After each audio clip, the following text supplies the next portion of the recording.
기도하겠습니다. 사랑과 은혜가 풍성하신 하나님 아버지, 오늘도 말씀 앞으로 인도하여 주시니 감사드립니다.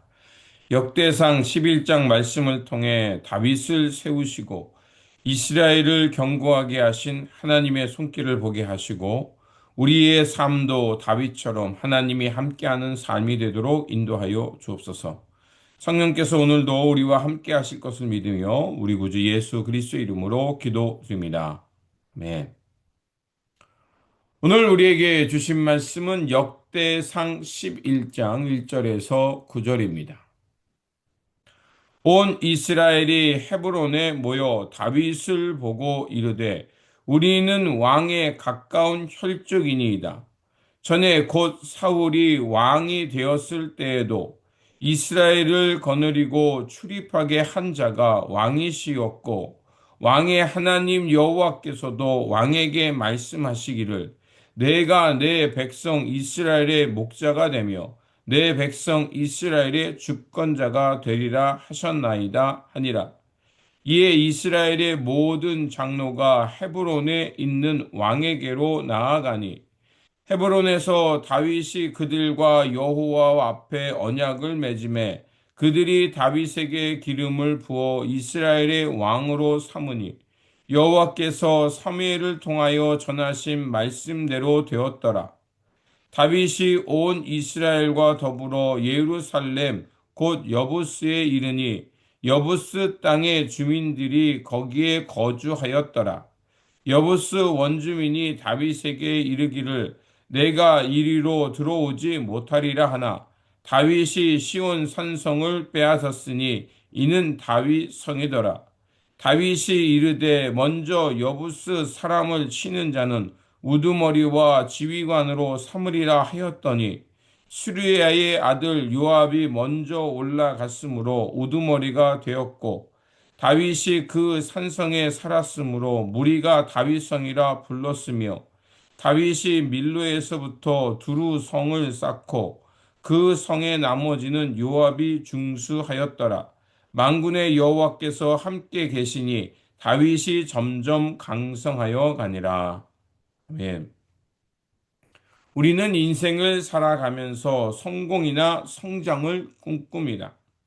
그러나 성경이 말하는 진정한 형통과 강성함은 세상의 기준과 다릅니다.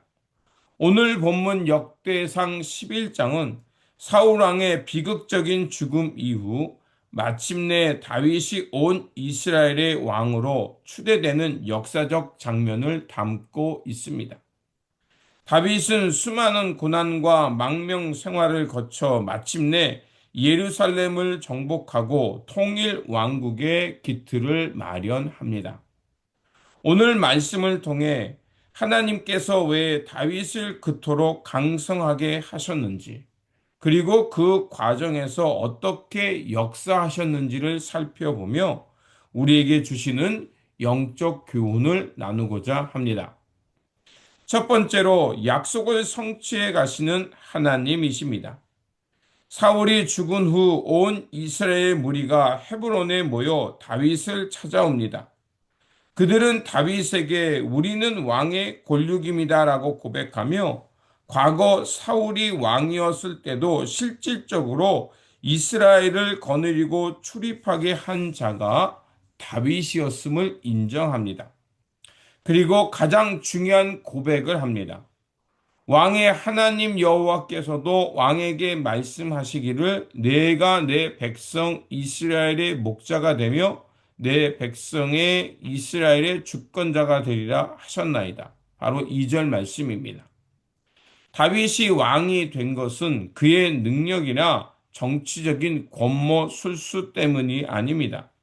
이미 오래전 사무엘을 통해 그에게 기름을 부으셨던 하나님의 약속이 마침내 성취된 것입니다.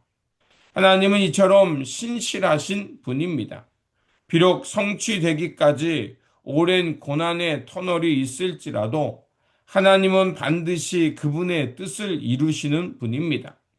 우리의 삶 역시 내 계획이 아닌 하나님의 약속 위에 세워져 있음을 기억해야 할 것입니다.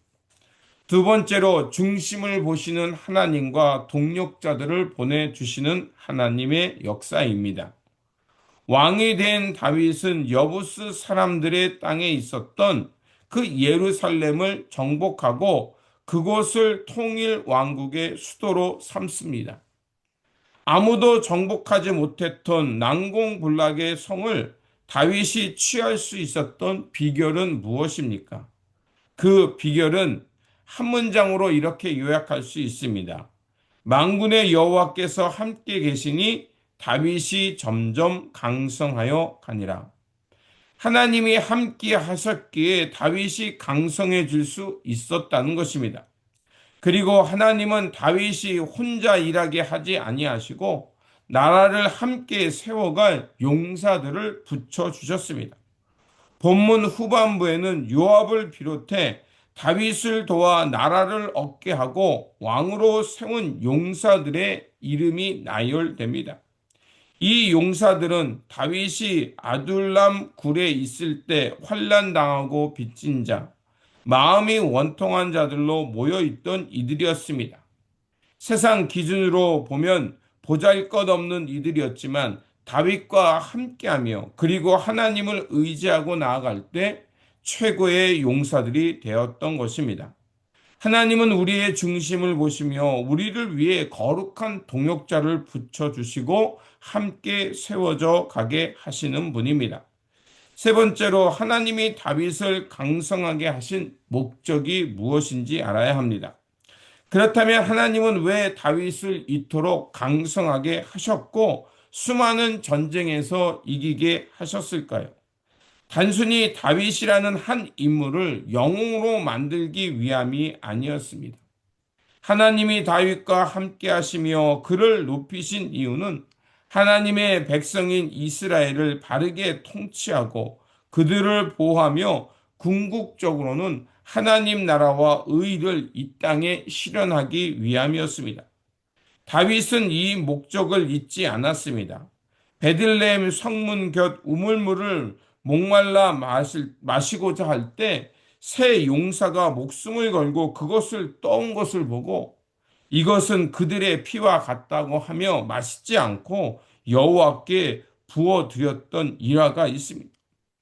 다윗은 자신의 안위보다 하나님을 두려워하고 동역자들을 아꼈던 지도자였음을 보여줍니다. 우리가 영적으로 육적으로 강성해지고 복을 받아야 하는 이유도 이와 같습니다. 나의 유익이 아니라 하나님의 영광과 이웃을 섬기기 위함임을 우리는 기억해야 합니다. 다윗의 통일 왕국의 수립은 인간 다윗의 승리가 아니라 다윗과 함께 하시는 만군의 여호와 하나님의 승리였습니다. 하나님은 약속을 반드시 지키시는 분이시며 주님의 일을 위해 신실한 동역자들을 보내주시는 분이십니다. 그리고 우리를 강성하게 하심으로 명확한 사명을 주시며 그 목적을 주시는 분입니다. 오늘도 만군의 하나님 여호와께서 함께하는 삶, 이 삶을 통해서 다시 한번 하나님의 영광과 이웃을 섬김으로 하나님의 영광을 드러내는 하나님의 신실한 용사들이 되어 살아가는 저와 여러분들이 되시기를 주님의 이름으로 축원드립니다. 기도하겠습니다. 만군의 주 여호와 하나님 아버지, 오늘 말씀을 통해 다윗의 강성함이 오직 하나님이 함께 하셨기 때문에 나왔음을 깨달았습니다. 우리도 다윗처럼 오직 주님의 약속을 붙들고 나아가게 하여 주옵소서. 낙심할 때마다 믿음의 동역자들을 보내주시고 우리에게 복을 주실 때 그것을 나를 위해 쓰지 않고 하나님 나라와 이웃을 향해 사용하는 사명자가 되게 하여 주옵소서. 오늘도 우리와 함께 하시며 우리를 주님의 길로 인도하여 주시는 우리 구주 예수 그리스도의 이름으로 기도드립니다. 아멘.